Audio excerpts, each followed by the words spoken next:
At Siding and Windows Group, we're specialized in turning your worn-out exteriors into stunning transformations. Today we're showcasing a ranch house revival featuring James Hardie's board and batten siding in the color Khaki Brown. But first, let's start at the beginning.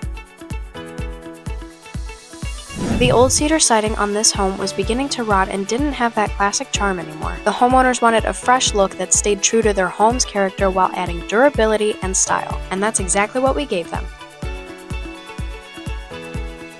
As I mentioned before, in this project we used James Hardie's board and batten siding in the color Khaki Brown, a warm, earthy brown with subtle undertones of gray and tan. It offers a natural, muted look that pairs well with both traditional and modern exteriors. With over 40 years of experience in exterior remodeling, we've built a reputation for providing homes with durable protection and striking style. As James Hardie contractors, we are proud to be Hardie Elite Preferred and to be the top James Hardie installer in all of Illinois. Chicago homeowners, let's bring your visions to life. Give us a call or visit our website for a free quote today. And don't forget to like this video, subscribe, and follow us on our social media for more content like this in the future.